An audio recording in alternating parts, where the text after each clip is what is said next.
Everyone, this is Black Woman 7 here, and today I'll be going over our Scrabble round 1 playoff battle as we're up against Miniman. So, um, just a disclaimer. This is around the time like this when I had the battle or during the league started. More specifically, this is before like the Isle of Armor DLC came out. So around like May. So some of these Pokemon may or may not have may not like well, I'm not just saying they don't have their like sort of like DLC moves, which I'll elaborate. And this is national decks, as you probably noticed. So and cut moves are allowed, so that will play a role into the team building. So that's all I gotta say. So with that being said, Miniman still has a very threatening team, if you ask me. Very strong pivot team with Landorus, Scizor, um, Picavolt, powerful wall breakers in general, like, Blaze, Landorus, Hoopa, like, Conkeldurr, even Koko can be like a very strong wall breaker if it wants to. With specs, even Latios, like, it's very defensive, very top heavy in terms of defensive and offensive strats. And I feel like this is gonna be one of those games where I'm gonna have to bring like just flat out offense against Miniman. In terms of Pokemon that I anticipate, I obviously think Landorus is gonna come because of my Sandcore, and Blaze is something I'm kind of worried about because if I lose T-Tar, and honestly T-Tar is like the only other Pokemon that can take a hit from Blaze, especially that hidden power fighting is legal. So just wait a minute, I don't think this thing can learn hidden power fighting, even if it can. Yeah, I don't. Well, I don't know. This it can. But I had that in mind. But either way, hidden power is legal. So just keep that as a note. Oh wait, I think no, I don't know. I know like certain like Gen 6, Gen 7 Pokemon can't have hidden power fighting. Just because of the way Game Freak made a distribution of legendaries guaranteed have 31 IVs. But okay, that's just off topic. But likewise, like all these Pokemon are just exceptionally hard hitting. Like honestly, every one of these has like a hard hitting stat, like at least 130, except for maybe Koko. But Koko is just good in its own way. It's a good cleaner. And I do have to be careful about this guy, so Latios could just break. I could anticipate this thing being like specs or life orbs or whatnot. But either way, I think this thing is like probably one of the major threats aside like Blaze, because these two and maybe like Conk are gonna like just be able to break my team pretty easily if I let them like do such thing. So in terms of walls, I think Milo and Amoonguss stand out. Like they're just like good defensive pivots and walls. Um, Milotic has recover, like Scald, Haze, so it could probably like stop any setup.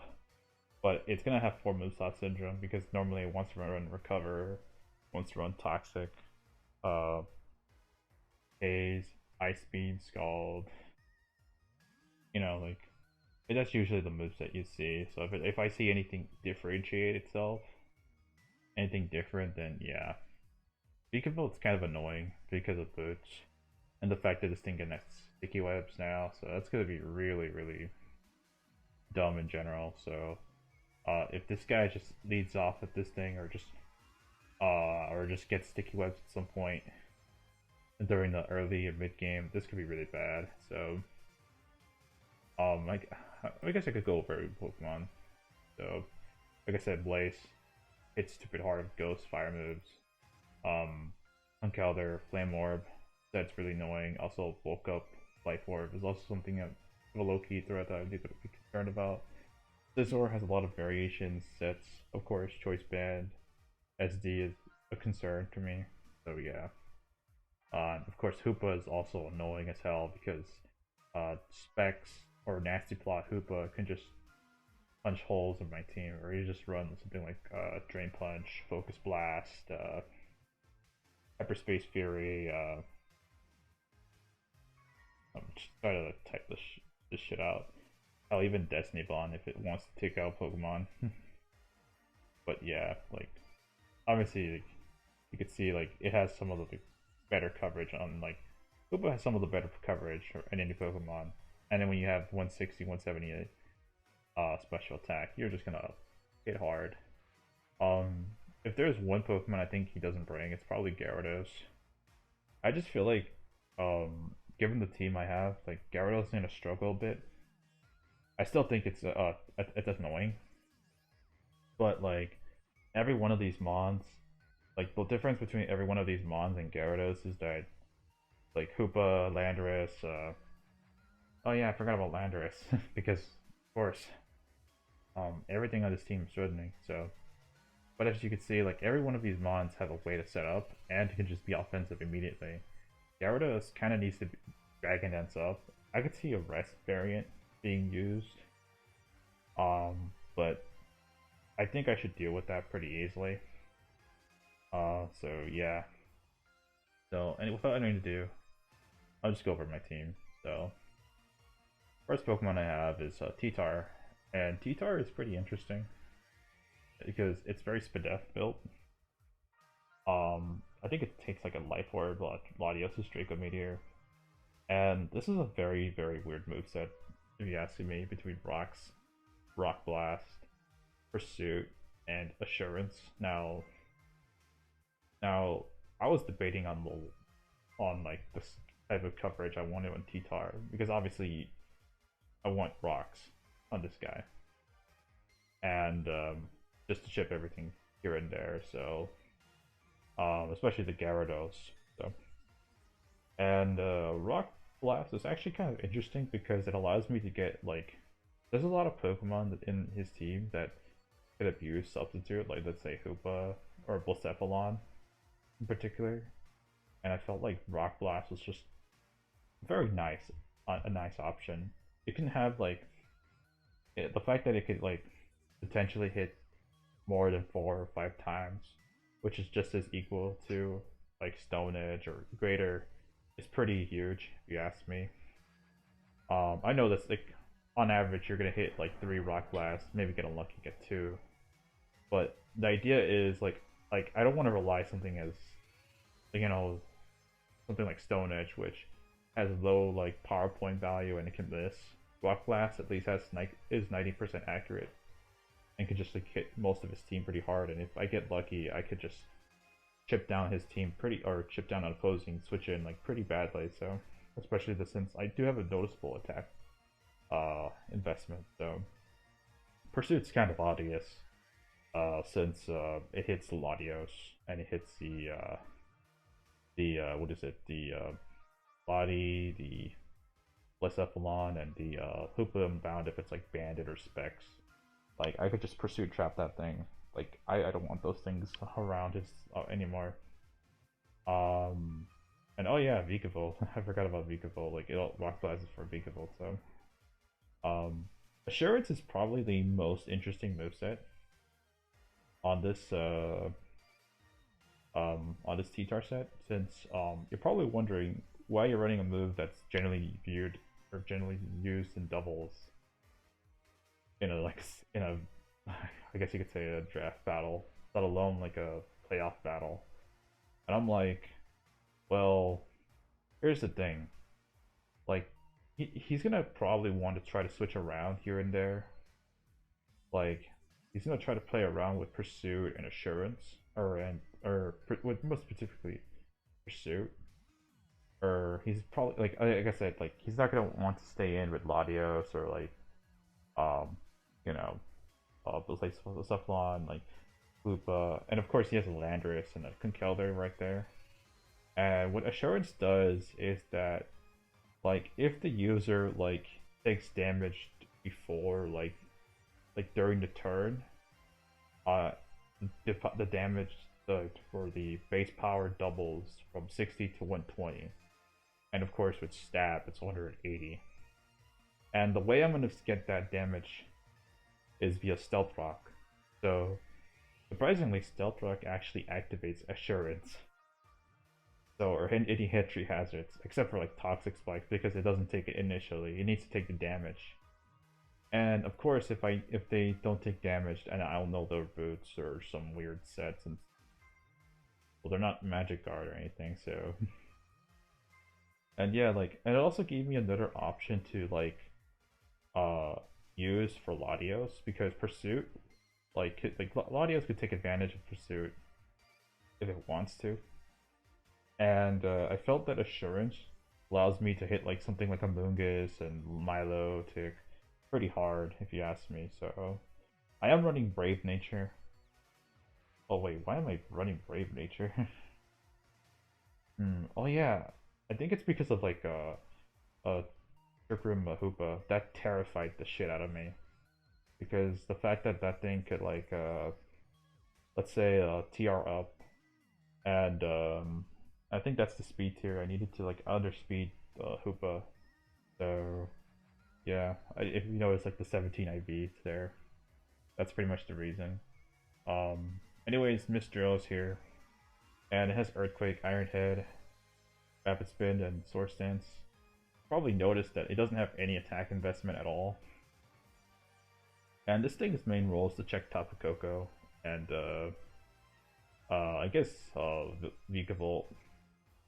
This thing I really debated on the set like for a while, but like at the end of the day, I figured like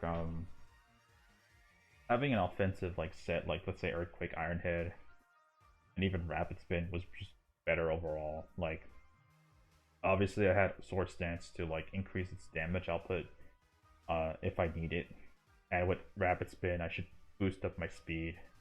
Of course I have Sand Rush because well I did flirt with the idea of running Mold Breaker, but Sand Rush is just more consistent to outspeed stuff like let's say like a +1 Blaze or like a Gyarados.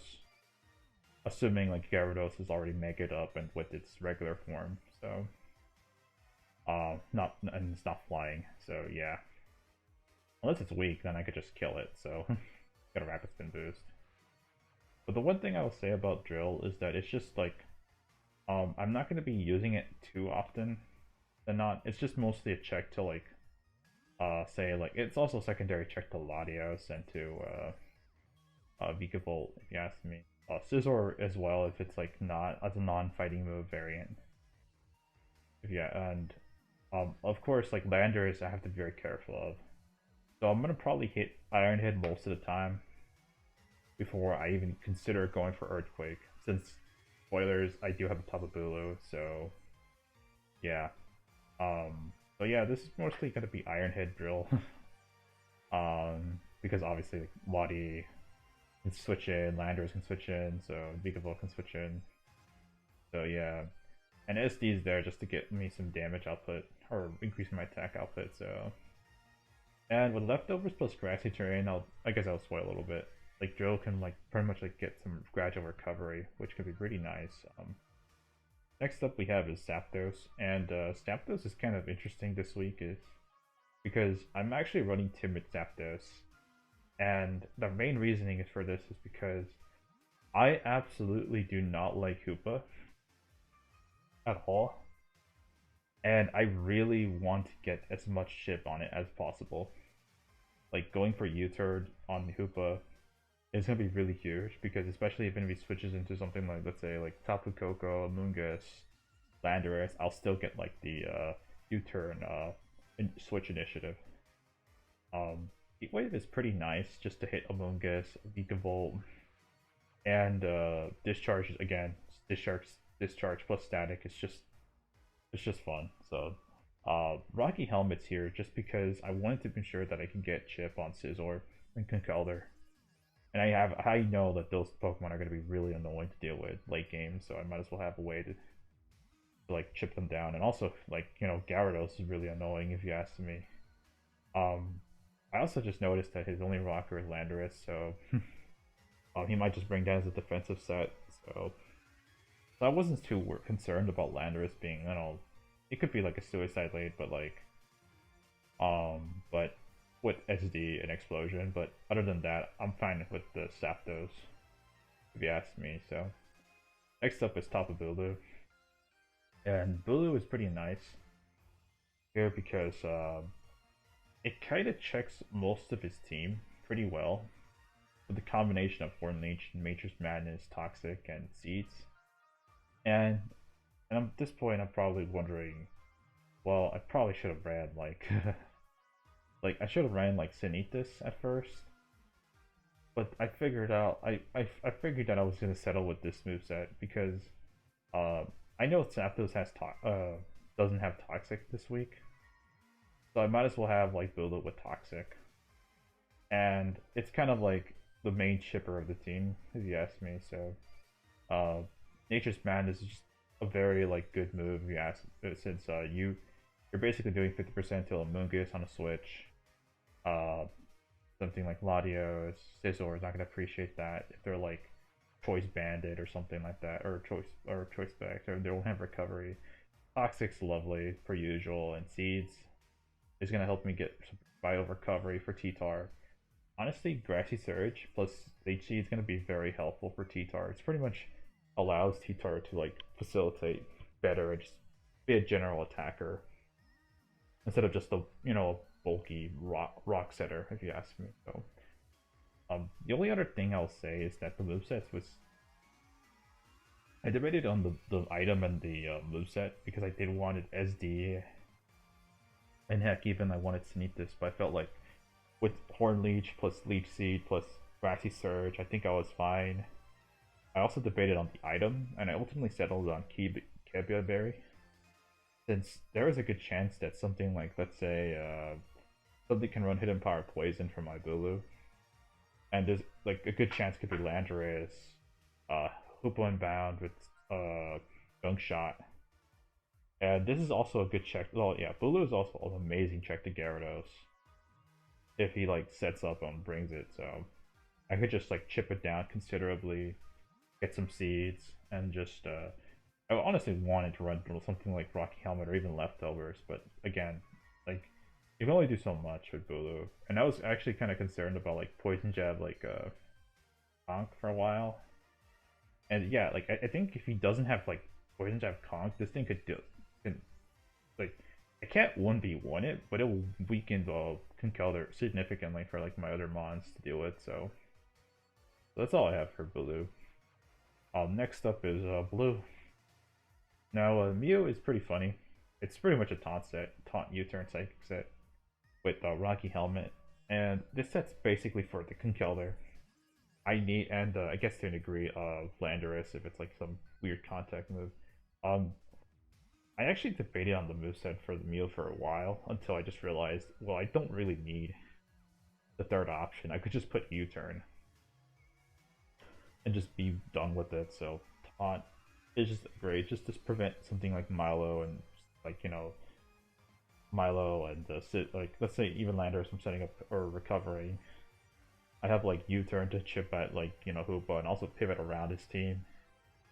And I guess you could say this is sort of like a way to like out pivot his momentum with Koko, Scizor, Vigavolt, Landorus. Like those four in particular are gonna have like some form of like switch initiative for sure. And I do have, and of course this also hits like U-turn hits like Latios as well. So that's like the main draw of this Mew set.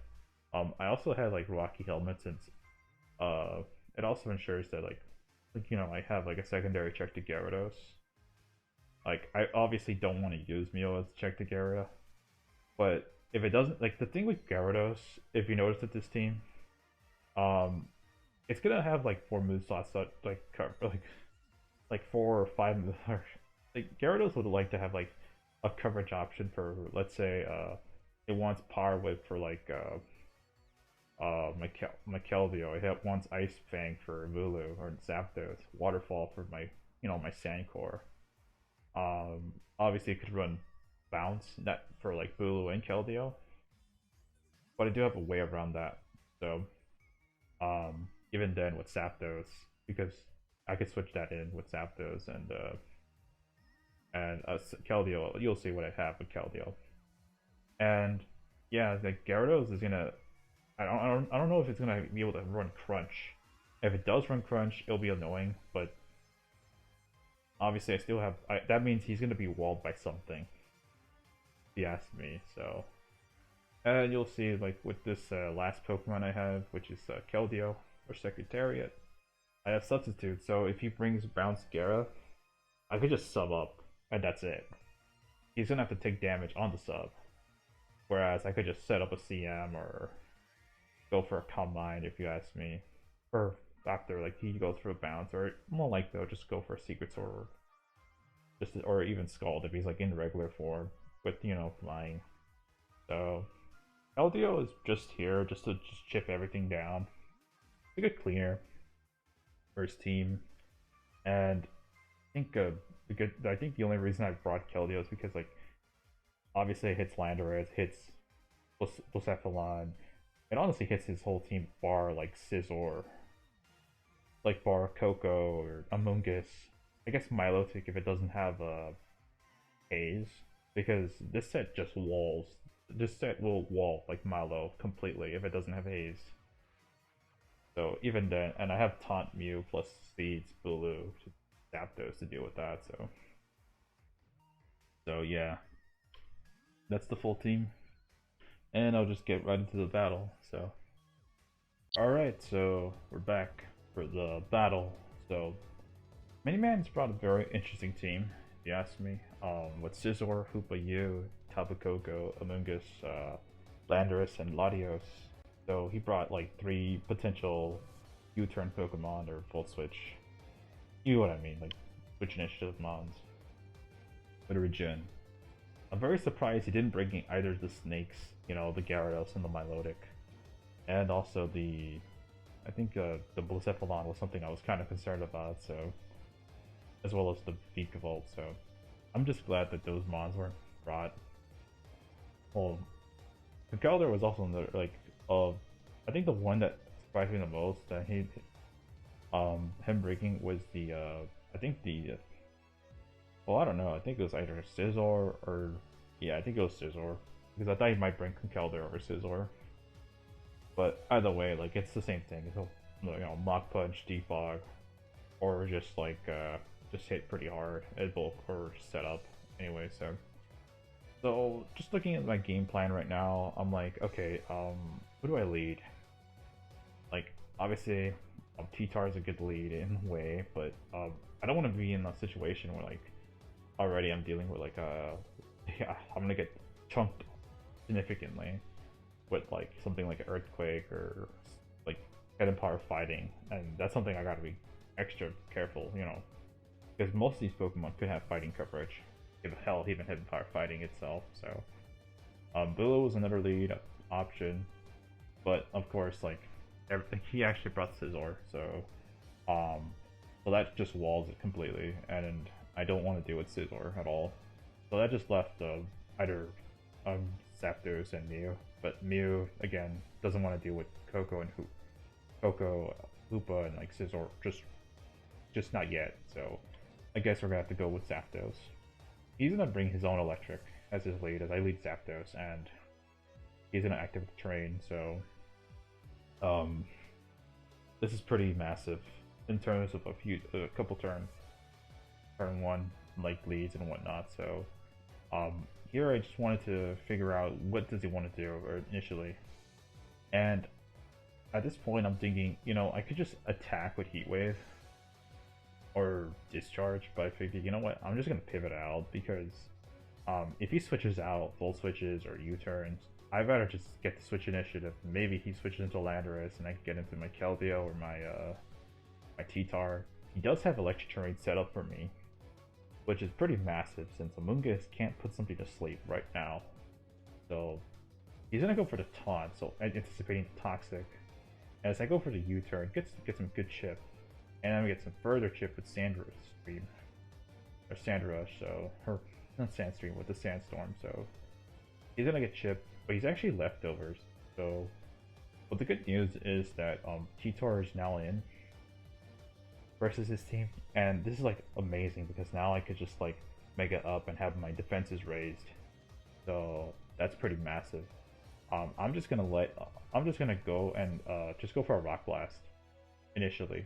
See how much I can do on this Scizor. And this Scizor is pretty moderately bulky. I do unfortunately get like a 2-hit third, but it is what it is. He actually has leftovers on this Scizor, which is pretty interesting to note. And already I'm thinking to myself, okay, this could be set up Scizor, or this could be like, you know, defog. But the way like he brought it in like that, like he might have like a move like, let's say like superpower. So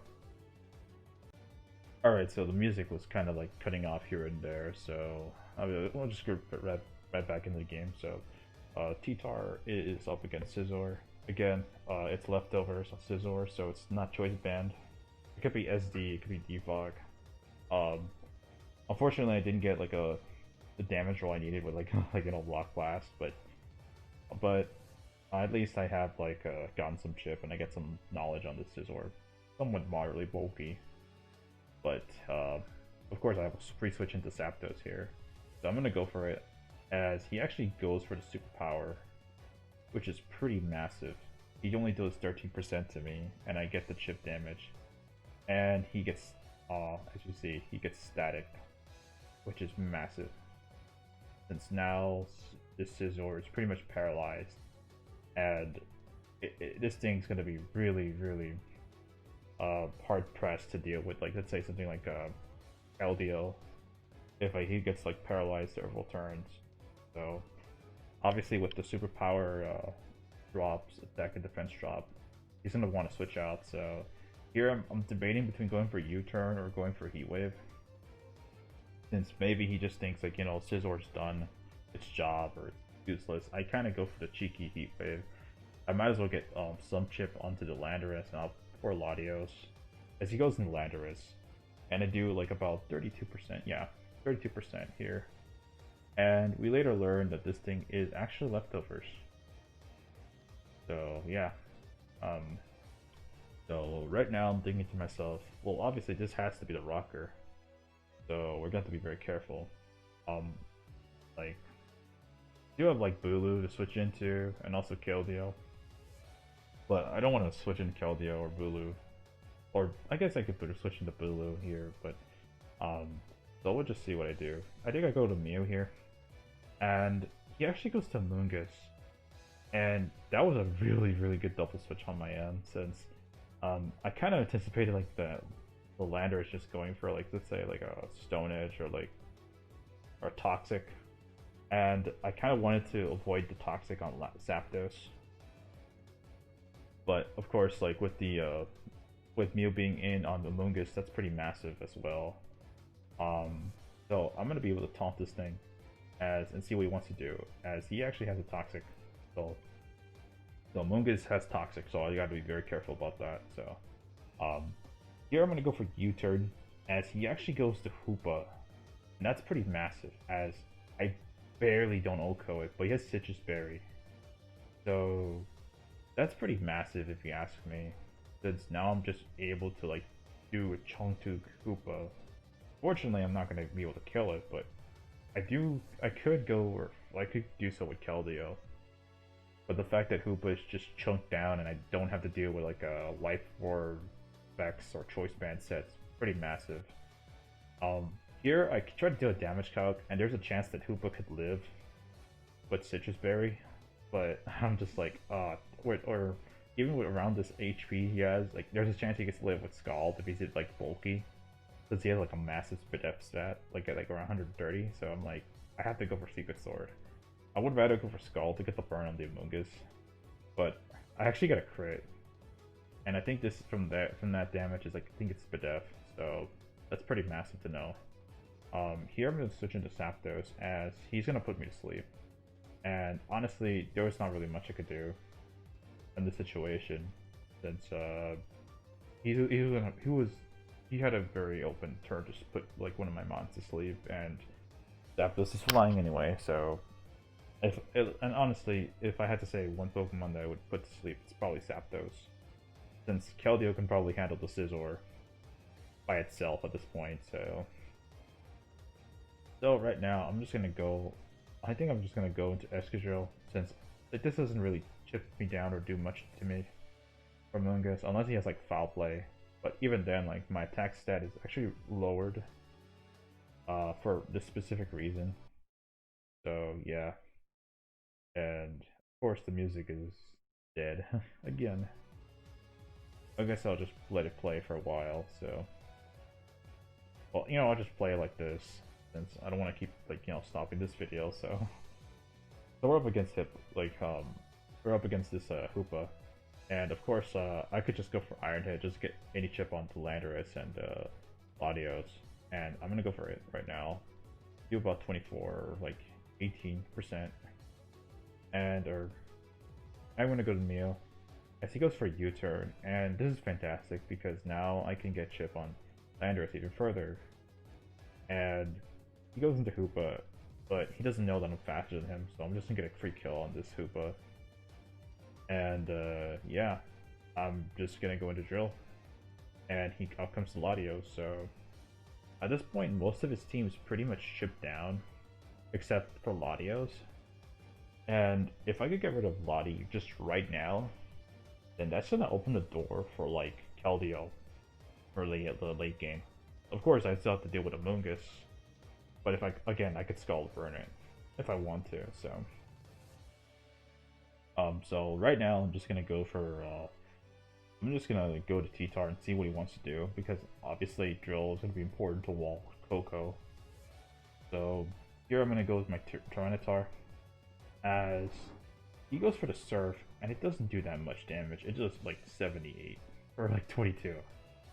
Or I'm at 78. It's just 22 like percent, so that's pretty massive. And now we actually find out that this thing is actually leftovers. So I could just Pursuit Trap this Latios right here, right now, and I can just deal with it. And Latios is pretty much dead. Unless it has Hidden Power Fighting or some weird, like, something like Memento, but either way, like, I rather want Latios dead than, like, be a nuisance for my Keldeo. And, like, Landorus is already chipped, so Landorus is not going to take advantage of, like, the setup, and Koko has to deal with Bulu and Drill, so, so yeah, like, I pretty much, Pursuit Trapped, like, Latios, or I put it in a very unfavorable position, so I have to go Pursuit. And he tries to switch out, and of course that's going to increase the power of Pursuit. And yeah, like we just knock out a huge threat out of the way. And Latios is dead and down.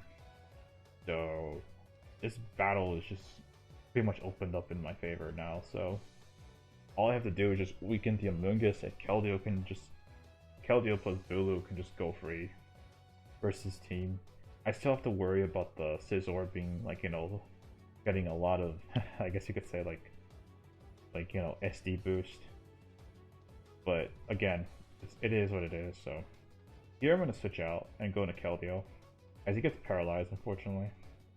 However, at this point in the game, like my main plan is to try and weaken this Amoonguss. You just Scald, Chip, Burn Chip, like Rocks, which that's gonna be my plan, just to set up Rocks very soon. So he does have the Black Sludge, so he's gonna get gradual recovery.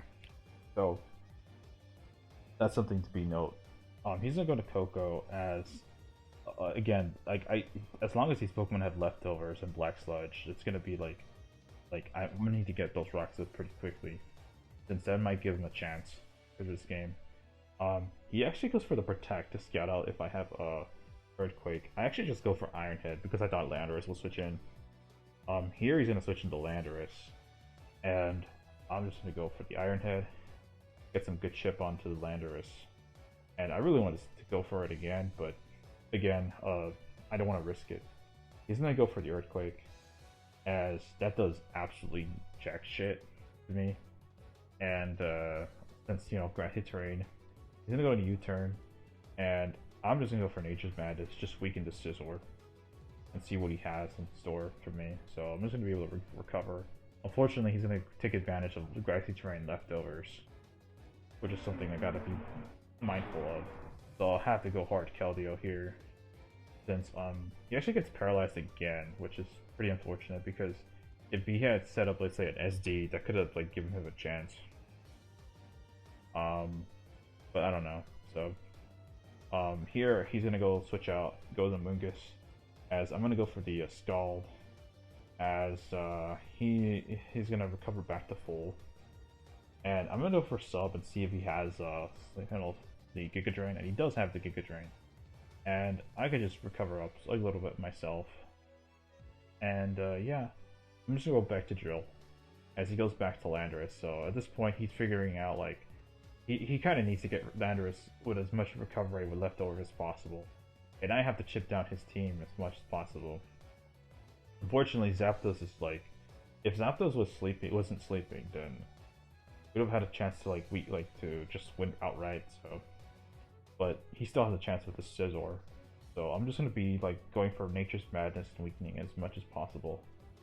So, here I think I just go hard Keldeo, as he goes for the Roost, reveals it finally, and at this point I'm just gonna go for the Scald, and I think I go for Calm Mind, yeah, and he goes for Knockoff, and that is huge information because that means he doesn't have SD. So unless he does with just these moves and no power, Bullet Punch for the obvious priority. So now I could just go for the Scald here. He does knock him out with my item, but at this point, we get the burn here. But at this point, Amoonguss is pretty much okay, we pretty much have a lot of information now because Scizor doesn't have SD potential, and Amoonguss is burnt, so it won't be able to recover as much anymore. So now all we have to do is just get up rocks, and we'll be able to chip this Amoonguss down. So I'm gonna go with T-Tar, and I'm obviously gonna weaken myself a bit here. He does get a crit, which is annoying, but it is what it is. But at the same time, you can't really switch into Landorus, so I'm just gonna go for rocks, and just anticipating that. So as you can see, this damage is as you can see, we're able to eat these up, these Giga Drains up with our massive Spadef bulk.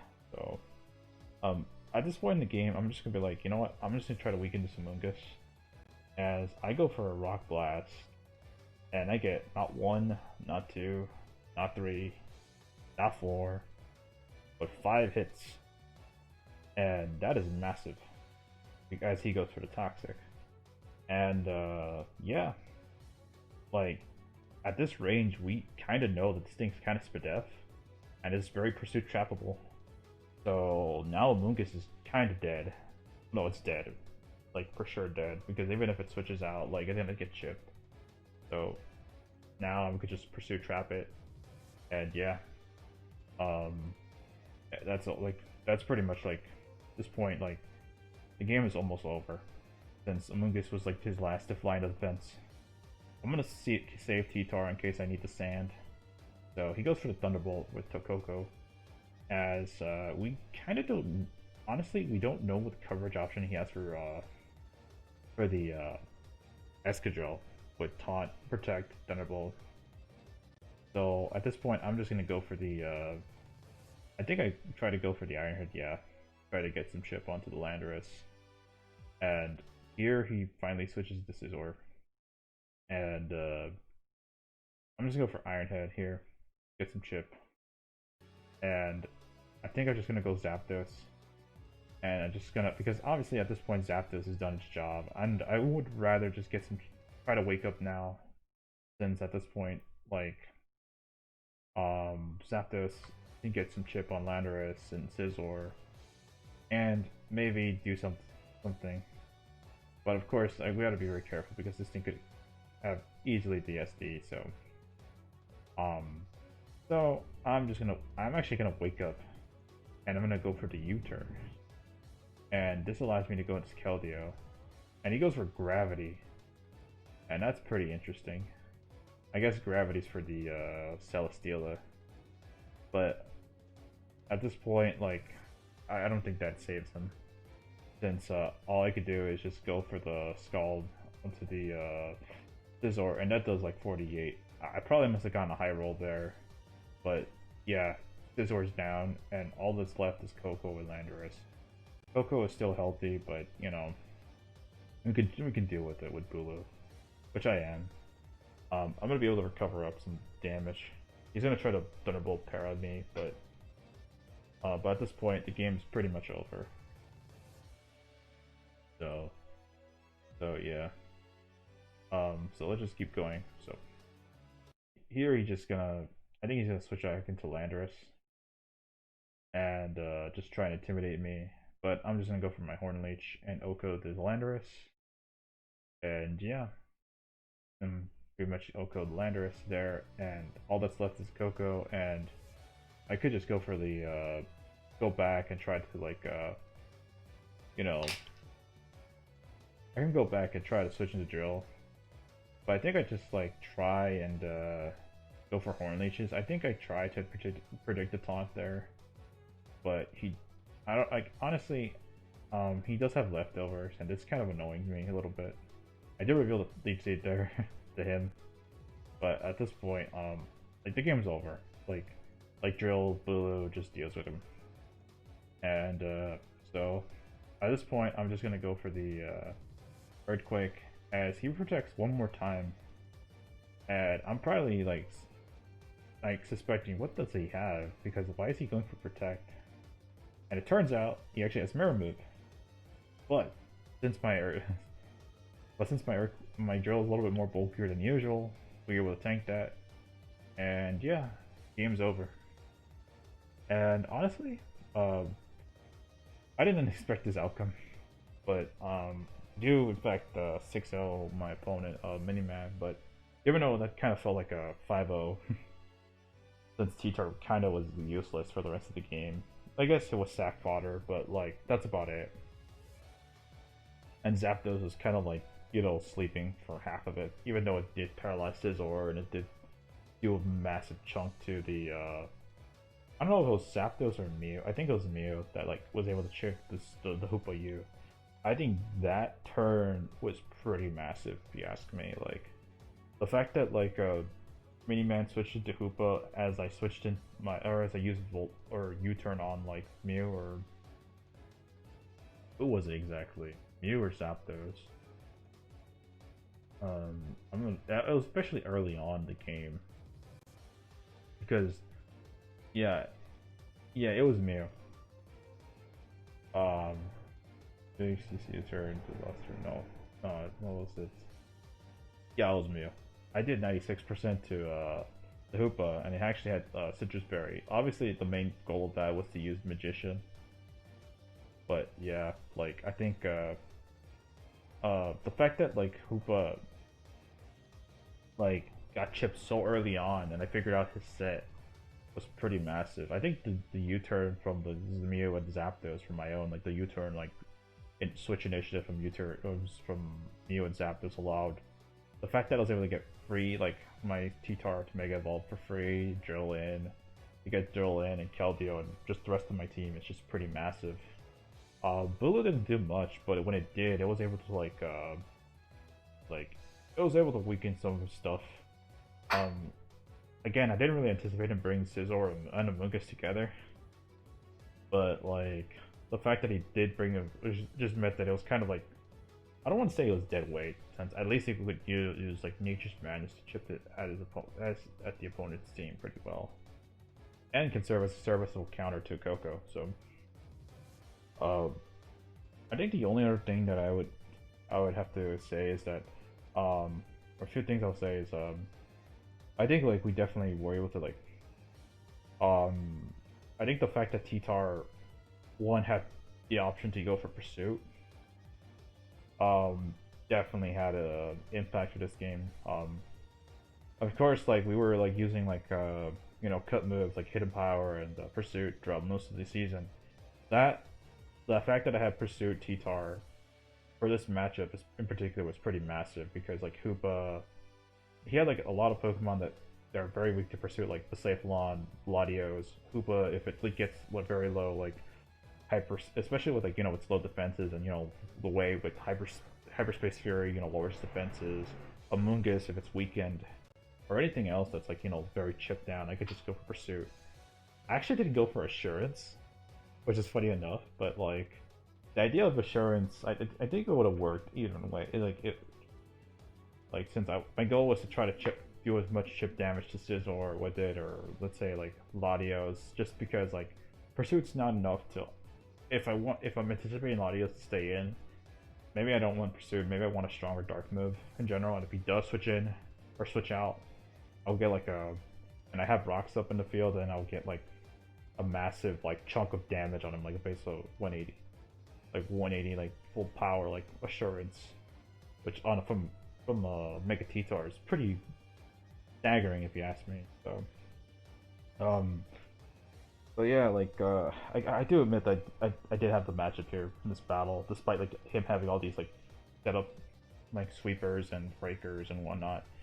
I just knew that if I could like position myself with Zapdos, with Mew for for T-Tar, for Keldeo, like even Keldeo, like getting the Skull Burns like was pretty massive, and on the Moongus, and again like even though I didn't get rocks up early on, like the fact that I was able to get like get rid of like the Hoopa and the Latios with the T-Tar and Mew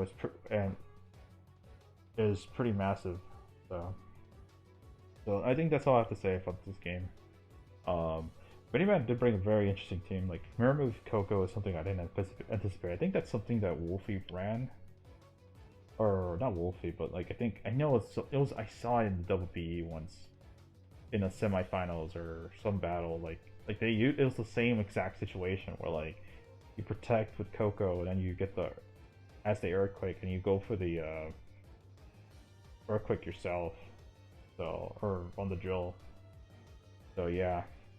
But likewise, that's a good game for Miniman as we move on to semifinals, Scrabble, or round 2. So in that battle, in the next battle, we'll be battling facing off against Sammy from week 8, or not week 8, but week 7.